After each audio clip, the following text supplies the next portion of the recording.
Good morning, friends. Welcome to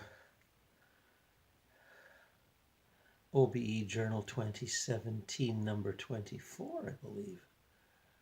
And let us pause while I focus and meditate.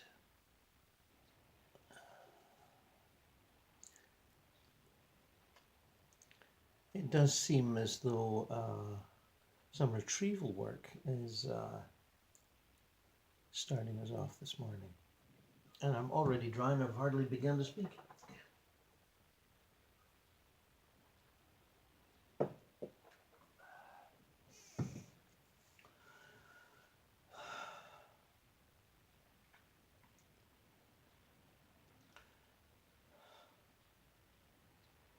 So follow me if you care to, using the sound of my voice or the ideas that are portrayed and your own method of projection.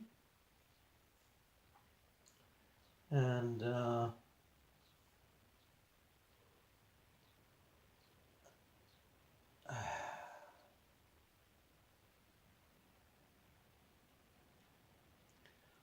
okay, I'm out of my body here, or projected partly.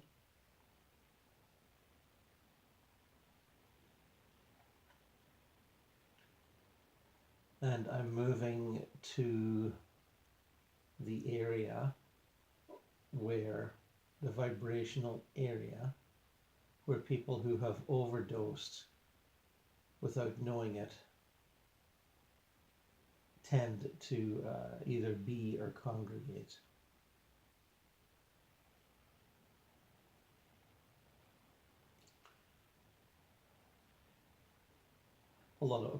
Almost all of this is done unconsciously, of course.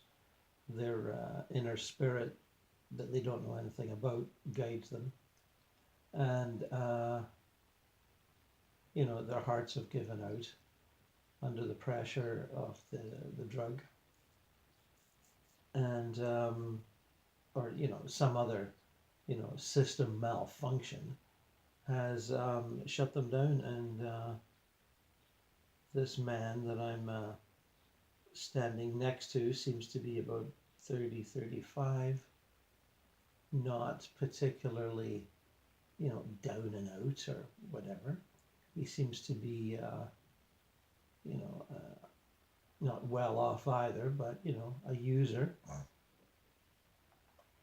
Probably opioids of one kind or another, but it doesn't really matter. They seem to mix it all in depending on what they can get from the dealers or the doctors or the street.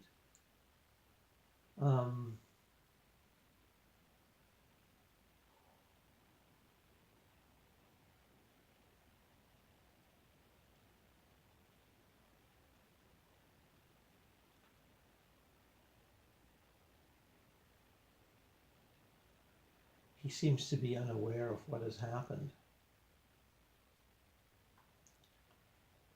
And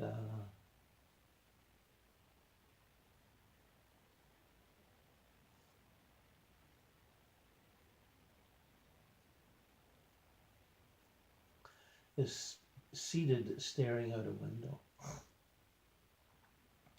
of his home, I guess.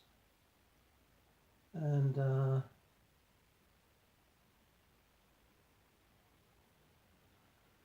think he thinks he's still high. He assumes he's still high. He certainly doesn't feel bad. The high of being in his astral body is somehow equivalent to the high of the drug in his physical body. And he neither sees nor is aware of his slumped physical body. He's sitting in the same space that it was, sort of overlaying it, like a ghost sitting in the same chair that you're sitting in, which, believe me, can happen, and does happen. Um,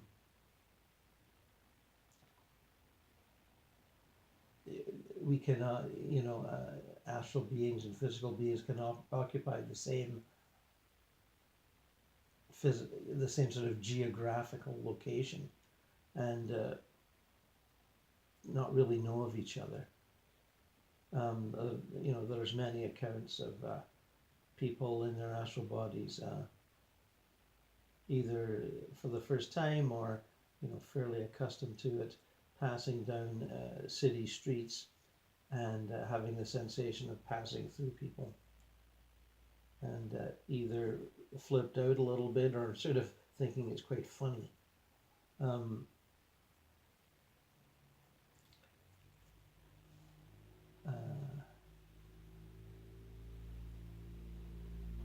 Similar to how you say a puff of smoke can pass through you and keep on going. Okay, this man, I'm focused on him, trying to project energy into him to get him to sort of see me. And he's not so far, he's not responding.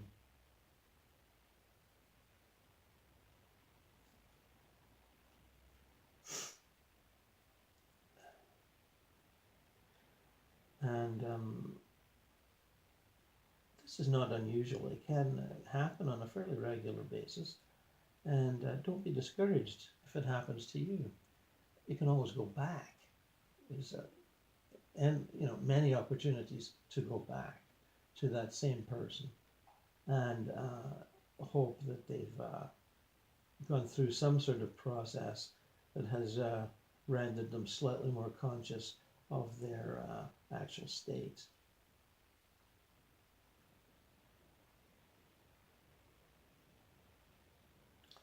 Okay, I'm going to leave this fellow and move on in a moment to another situation.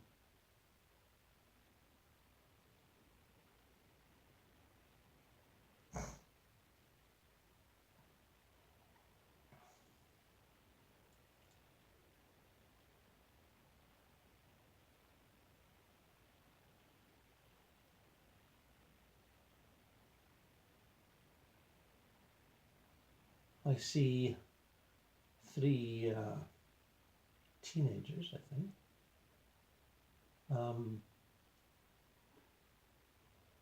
Fairly near a wrecked vehicle in a rural setting. Obviously by the side of a road, but it looks like they've spun out and gone into the edge of a wooded area. The car's a mess, of course. They're inside of it, and they're one of them's sitting down, young woman, and another one, young man, is pacing, sort of pacing around, sort of jabbering away. He's worried about all the trouble they're going to get into for taking this car without permission, and how that's going to unfold. How can they talk their way out of it? And sort of by turns blaming the girl that was driving, and himself for letting her drive. I was so fucking stupid to let you drive. And she's sitting, what looks like, sitting on a tree trunk and staring off, and not responding to his either his frantic worry or his accusations. Another young man is standing a little farther off.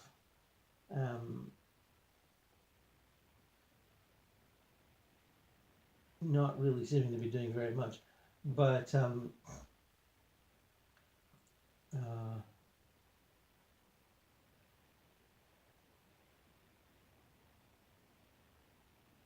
I sense that he's possibly the one I can contact the fastest. So I go right up to him and I say to him, standing right next to him, not looking at him, but standing next to him, saying, my friend, how are you? And he turns and says, well, okay, thanks. Why do you ask? And I said, well, it looks like you've wrecked your car here. And he looks a little dopey and said, did we? And I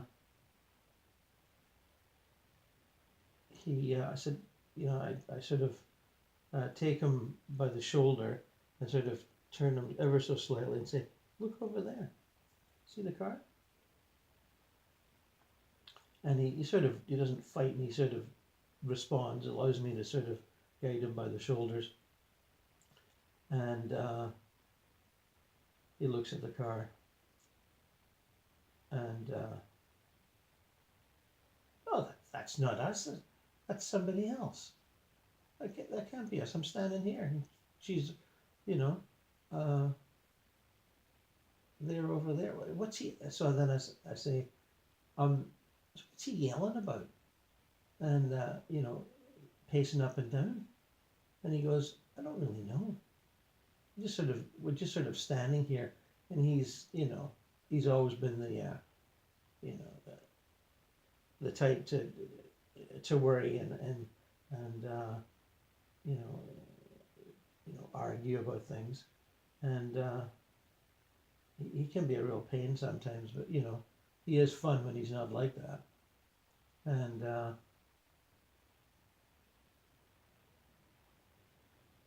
so I say, so he feels like you guys should really do something quickly and make some plans, and you don't really care. And he said, no, not really. I'm quite, I'm okay here. And I said, are you sure? I said, look at that car. And I said, and I sort of take his forearm and move him a little closer. It's, 50 yards. And we're walking through, just this sort of grassy verge with, a couple of bushes and some little saplings, and then walking toward where the car's plowed into, it looks like it's hit something and then wound up in, right smack into a tree. It almost wrapped itself around a tree, a big tree. And I said, let's look at these people and see if they need any help. And he goes, oh, okay. And he's a bit sort of, in shock, I think. And I would say that any mental or emotional states that you can experience in the body, you can transfer it, take it with you when you're initially outside of the body. And of course, not knowingly, just sort of you carry it on. And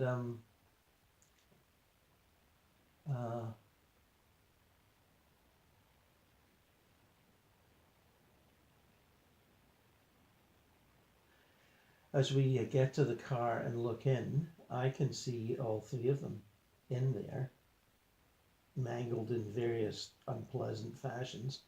And someone actually has, it's quite gruesome, gotten crushed against, you smash into a tree and a limb is poked right through the windshield and into the driver's face. And, oh dear, awful looking.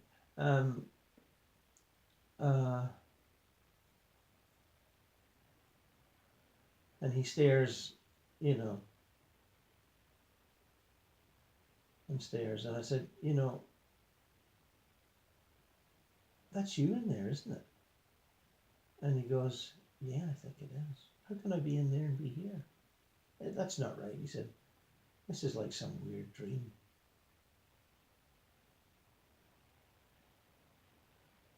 So I said, I'm saying it's more than a weird dream. It's an ugly reality. That may look like a dream. It may look like the third scene in a horror flick, but it's reality, and you need to kind of look at that and take it in. And he's sort of staring into the car in disbelief. Never, I get the sense he still doesn't think it's real. And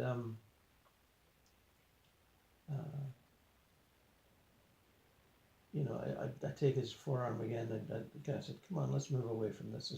Isn't helping you any looking at it." And I take him over to where the young lady is, and sit him down next to her. She's on it's a tree trunk, yeah, that's right. Is it the tree trunk that they just, no, it's another one that fell in a storm, so I just had to be there.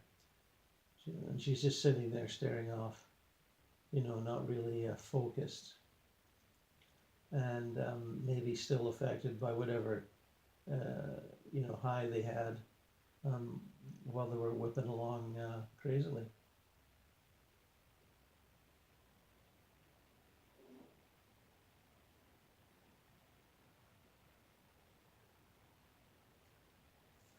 And when I sit him down next to her, I sort of nudge her a little, and she looks at me and then at him, and then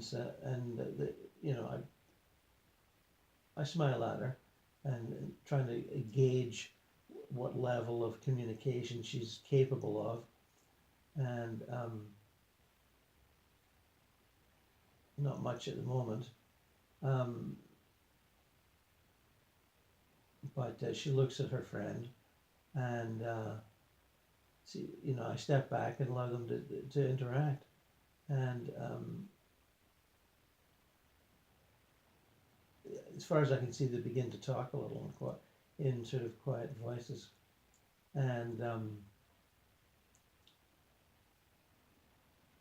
at some point after exchange of 3 or 4 little exchanges that I choose not to hear,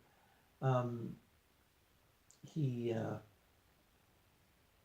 mentions me, or his perception of me, and she looks up away from him and over toward me, and looks at me,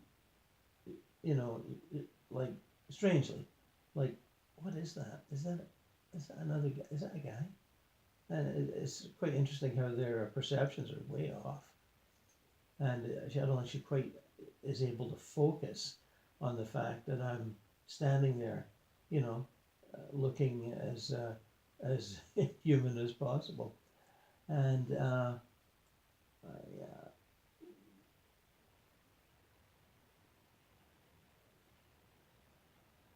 it looks like I'm getting the vibe that they've taken fentanyl, and were just wasted from the accident.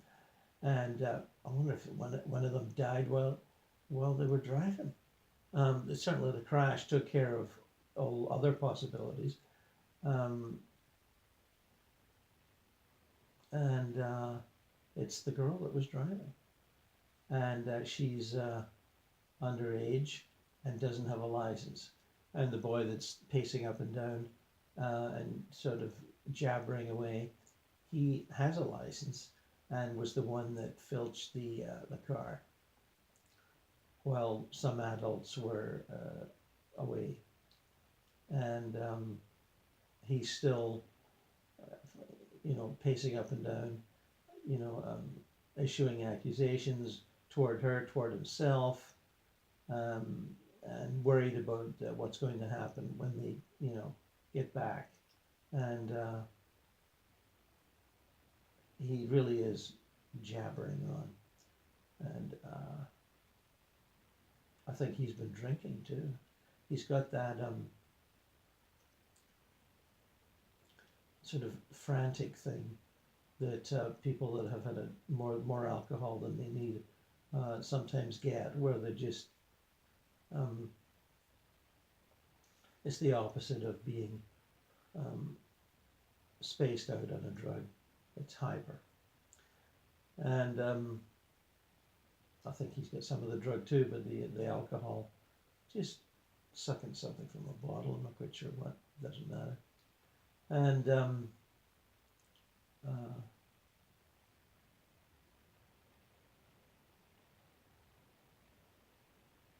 she's still staring at me. And I said, yeah, I take a step forward. I'm here, I'm real. Get used to it. I'm not going away. And there's, I don't know what we'd call a flicker of recognition in her eyes. And something that I, some tone of voice or vibration that I projected seems to have entered her consciousness, and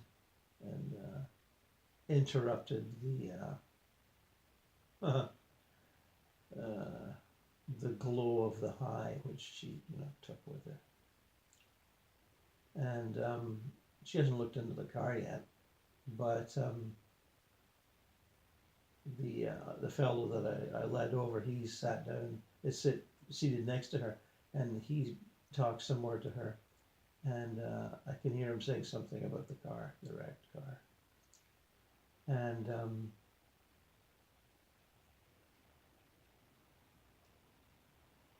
it's a rural road, and it's happened at night, although we're in that sort of eerie grayish light of the borderlands, as they're sometimes called. It's not physical, it's not really the astral, it's the borderlands between the two, where people often end up if they haven't a clue what they're doing, or a clue what's happened, which is often the case. And so we're seeing the actual sort of landscape that they crashed in, but it's like a ghostly version of it. But it's there, and it looks much as you'd expect it to look. And I'm hoping that emergency vehicles will show up, but if there seems to be no houses around, so if it's far enough between houses, no one's going to hear. And on some rural roads, that's the case. I don't think we're that far from civilization, as we say, but a mile or so, just far enough. And I think they picked this road for the sort of remoteness and the curvy, windy nature of it, which is a thrill to spin around on. And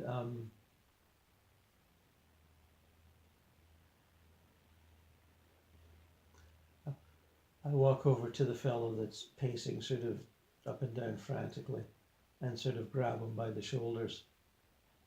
And he sort of stops and looks at me, stops his ranting and looks at me. And I said, listen, this isn't going to do you any good. You have to stop and think about what's happened. And he goes, I am thinking about what's happened. I'm trying to figure out what to do when we get back. And I said, you're not going to get back. And he says, what do you mean? And I said, look at the car. And I don't think he's actually seeing the car as it is, although me forcing him to look at it is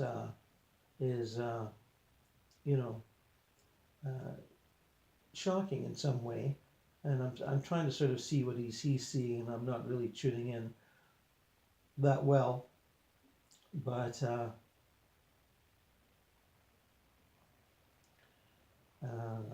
I said, can't you see the car? Look at the mess it's in. And he goes,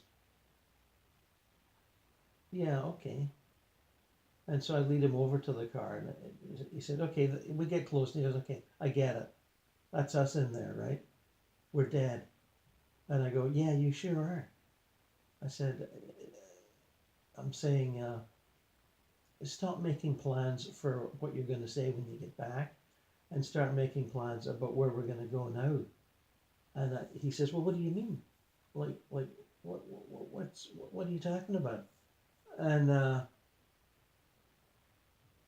I said, listen, when you're dead, you have to move on. I said, you can't be hanging around here. This isn't going to do you any good. And he said, move on where? And I said, to the afterlife. And he goes, oh yeah, come on, man. Like he's like not really believing what I'm saying. He said, and he's saying, there is no afterlife. And I said, oh yes, there is. And he says, how do you know? And I said, because I go there all the time. And often I take people like you. And he looks at me kind of somewhere between nonplussed and annoyed. And I think I've displayed a level of confidence that he can't really argue with. And or would like to be able to argue with it in a way that, you know, teenagers like to argue about anything with adults. And somehow I've stumped him, and I can't quite think of an argument that he would like to think of. And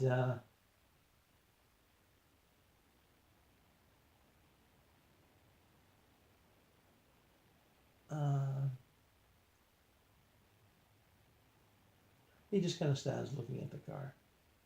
And then he says, okay, that's enough of that, and walks away. And the other two are still sitting on the log quietly. And I said, I go up to the hyper one who's, you know, stopped his hyperness because I interrupted it successfully, if you like. And there are cases where people are pacing up and down frantically at accident scenes where it's very hard to break into their frantic pacing because it has a sort of energy of its own. They're like wind up dolls spinning around back, you know, and filled with anxiety and you know, fear, I guess. And but somehow I managed to break into his self-induced trance, and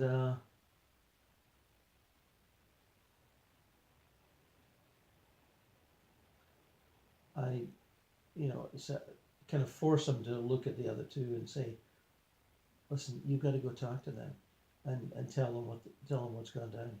Really, you do." And you know, I kind of, again, sort of, I'll grab him by the forearm and sort of walk him over to the other two, and I can see he's thinking this won't do any good because he's been ranting and raving since before I got there, and neither of them have paid any attention to him. So they're standing there, they look at him, it's kind of dopily, and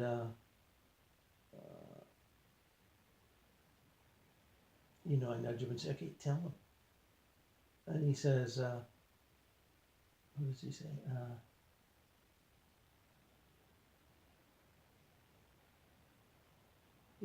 He says something like, he says we got to get out of here.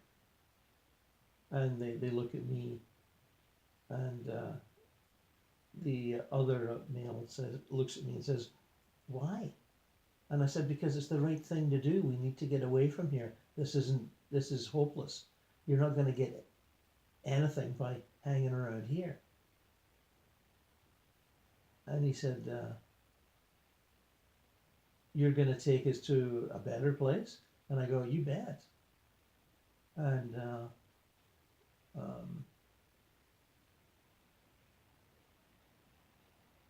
he looks at the girl. He says, what do you think? And she says, oh man, I don't know. I can't think. Think? What's that? No, that's me saying that. But she seems unable to process information in any kind of a constructive way. And I'm thinking she's carrying her high with her. And just not, you know, functioning properly. And I mean, sometimes you can meet people in these situations, you know, dead people, who actually can function, but sort of still, they can process the thoughts that you're giving them. That doesn't mean they accept them, but she's not even at that stage. So I said to these people, listen, I take people to the afterlife all the time. Why don't you just let me, you know, take you, and you can get away from here and get settled in a much nicer place. And they're looking at me saying, well, what kind of a nicer place? And I'm saying, well, it's like a holiday, like a resort. a hotel, a resort hotel, and they look at each other like, how are we going to get into a resort hotel? We're kids with no money, and we just stole a car. And I said, I'm saying, but that doesn't matter. You don't need money to get into this place. It's the afterlife. Everything's free, and that sort of puzzles them. They don't quite get it, and I think they've got all these notions about zombies from either books or movies. And of course, I don't look like one. I look like a fairly normal guy. I've tempered my structure a little bit in my look so that I don't look quite so old. I look maybe mid to late, maybe 50 years old. And I think I remind them of, adults that are around them in their lives. Whereas looking like I look right now in front of the camera, I look a little too old. And you want to look, sort of vaguely normal and middle-aged and, a figure of authority, not a figure of, that they would look at verging on decrepit, as young people often look at aging folks like myself. And so I sort of, then I'm saying to the two that are looking at me, stand up, come on, stand up. And they look at each other and then, stand up off the log. And the other fellow's there, and I say to them, okay, now hold hands. And she looks a little reluctant, like she's not with either of these guys that way, and she doesn't really want to hold hands. But I say, no, listen, just do it. Just do what I say. And so there's enough insistence in my voice that they finally sort of hold hands. And I take the hands, the two free hands of the two boys, and say, okay, now I'm going to move you to where this resort hotel is. Geez, I almost said reception center. And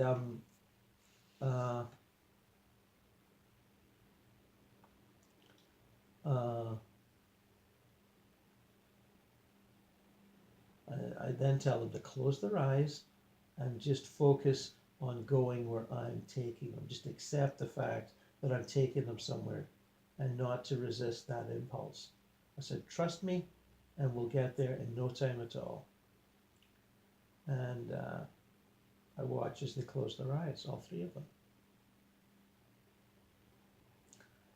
So there's a little focusing on my part, a little building of vibration, sort of a vibration that passes, like an electrical current that passes through, our hands, that's generated by my thought and bonds us in a way that will hold us together for, the few seconds that it takes to get there. And then again by thought, and I affect a transfer of dimension because we're moving up a couple of levels here. We're not in the grey borderlands anymore, and we are in a garden, part of extensive gardens near a lake, and a sandy beach with boats parked on little docks, and for a bit of activity, people swimming and splashing about. Some people sitting on the beach enjoying the atmosphere and the weather. And very much a sort of small resort hotel, not a huge complex that might have like a small city. It's like a fairly nice resort hotel in either in the area of Canada where I live, and even it could be upstate New York. That's what it looks like, but it's set up to look a certain way so that certain people, of certain ethnicities and residents are comfortable. And I've been here before. It's one of several that I track to, and the atmosphere is perfectly pleasant and easygoing, and a certain restrained happiness is around the place. And I say restrained because all the people that are around are recent arrivals. They've not been dead that long, and they're adjusting. So they're not full tilt happiness, as it were.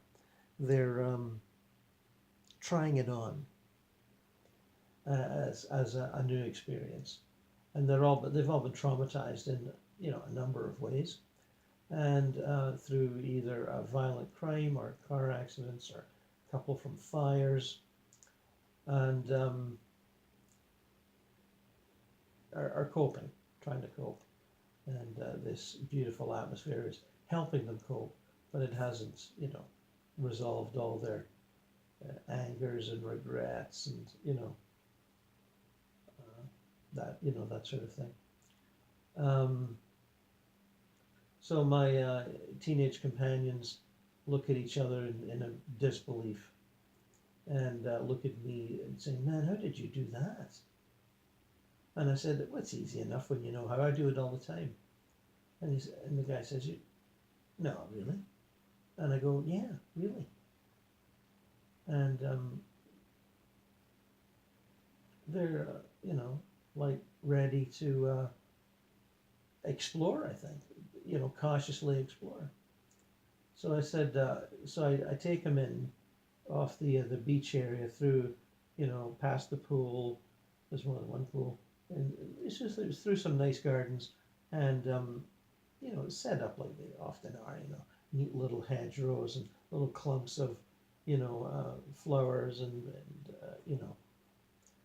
and it's pretty conventional looking.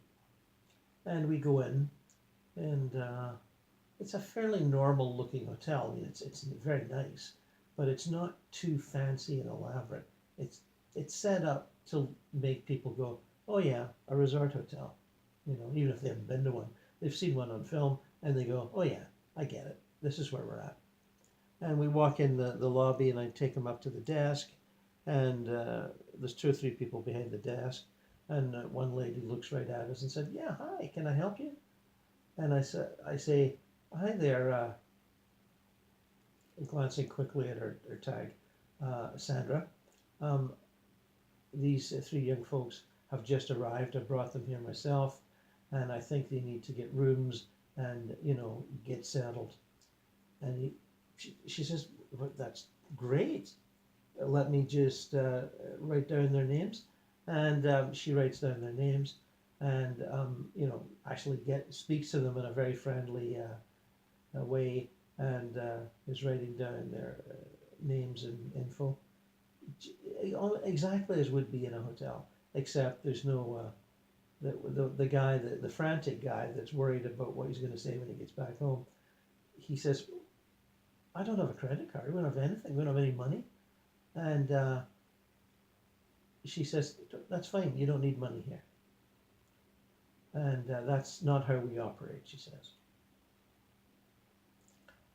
And the girl and the other guy still sort of nonplussed and taking it in, but not really believing it. They've been bad kids, and now they're being rewarded, and that's not the sequence of events that they had subconsciously anticipated. And I'm just letting Sandra handle it all. And she said, she says, "I've got you some nice rooms on the 2nd floor." And she calls somebody, sort of waves at a guy standing opposite, a few feet away, who sort of looks like the guy that would carry your bags, except nobody's carrying bags. And he's, kind of smartly dressed, but not in a uniform. Sort of casual, jacket and pants, as though he's, maybe just finished some sporting activity and is heading to the lounge for, a beer. And he comes over and says, "Hi, how you guys doing?" And they go, "Well, the chatterbox guy says, "Well, we're really surprised. Like what's going on?" And he said, "Yeah, don't worry about that. I'll take you up to your rooms, and you can have showers and get settled, and then come down for a bite to eat. How's that sound?" And they all kind of look at each other and nod and go, okay. And he takes and he says hi to me, and off they go. And they're looking back at me sort of in wonder still, like who was that guy? And then of course they're taken up by the ongoing of mystery and excitement of what's going to happen next. And off they go, and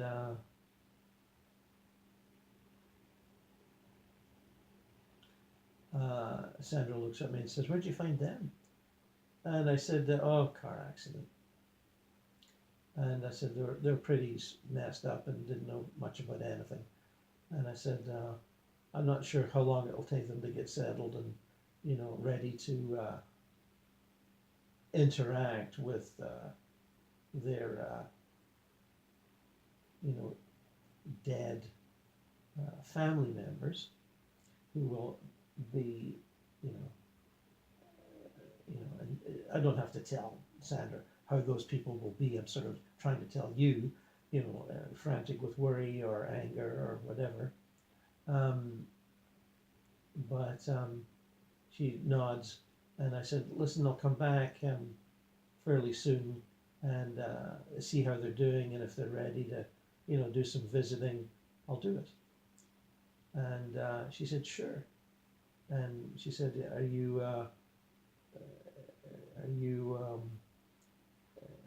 doing this as you said you would to publicize on the internet?" And I said, "Yeah." And I said, "Did I tell you that before?" And she goes, "Yeah, you told me that last time you were here. You said you were going to get set up to do it, and that you didn't know quite what was going to happen, but you were going to do a retrieval for the benefit of the internet to publicize it." And I said, "Okay." I said, "Why did I not remember that?" And I said, "Okay, so we'll." And I joke with her about her being famous on the internet now, and she said, "Well, at least they can't see me; they're just hearing you talk about me, so I won't be flagged down in the street by curious passers-by." And we laugh about that. And I said, "Okay, Sandra, thanks for your help, and I'll be off." And she smiles as I, walk out the door and disappear. And like I say, it's the average sort of hotel, people coming and going, people that have been there a while, gotten adjusted, others that are walking around rather sort of tenderly and carefully, like, is this real? Is this really what I think it is? Am I going to have to pay in a couple of days? Am I going to be arrested? I can feel those thoughts from people, the variety of thoughts as I walk out. And I think as I sort of wink out from that reality, I think of the fellow that we were with earlier, who couldn't get him to pay attention, and I'm back standing outside not outside, next to his chair that he's sitting in, staring out the window. And I try to project a little energy into his, this chakra, the third chakra. Sometimes that works. And I can see him sort of just ever so slightly sort of moving, as though like a little twist in the seat, and then he settles again. And I think, okay, that's enough for now. We'll come back again. And then I wink out from there and I'm back here. I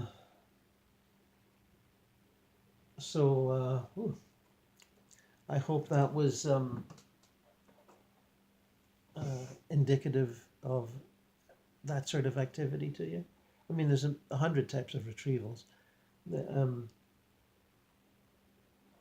You just pitch it according to the consciousness, the level of consciousness and attitude that you meet when you arrive.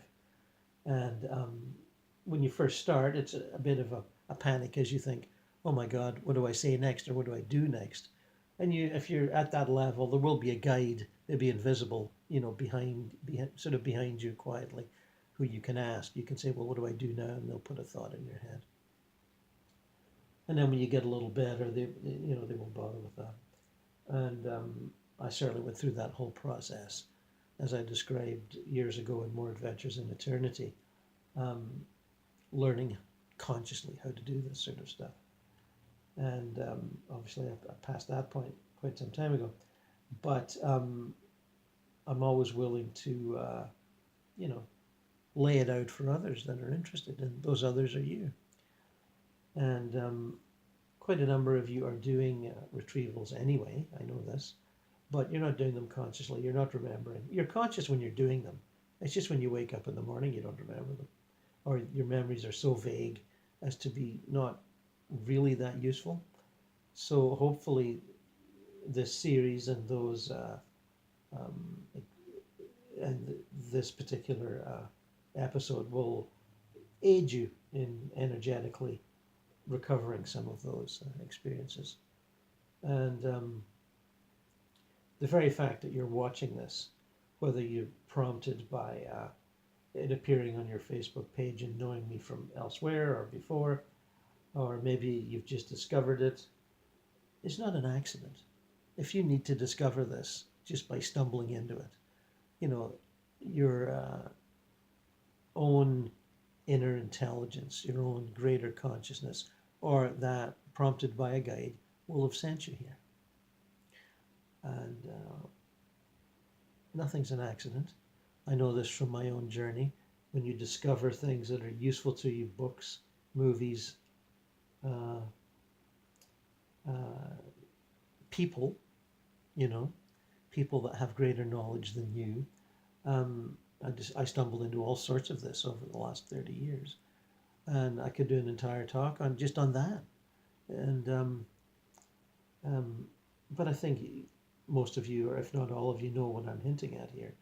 So it's not an accident that you're here, and I hope that it's been useful to you, and that you will be inspired by it. And if you've got partial knowledge already, I hope this helps to complete your knowledge. And we'll get back at this tomorrow. I think we'll continue with the retrievals, and also I'm going to be watching this movie tonight. I think it's called A Dog's Life. It's a very recent film, and I get the feeling that it was pitched at children and people who love dogs. Obviously, dog movies always are, but they seem to have snuck in the whole notion of different lives and the soul of a dog having different lives and learning different things. So somebody has squeezed in reincarnation and maybe karma to a contemporary mainstream film. So I'm intrigued with that, and we'll have a little chat about that tomorrow, as well as the retrieval work. So until then, friends, be well, enjoy the day or the night or whatever you happen to be doing. I mean, I guess it's only day and night. If you're not enjoying one, you have to be enjoying the other, right? So until then, I bid you all farewell.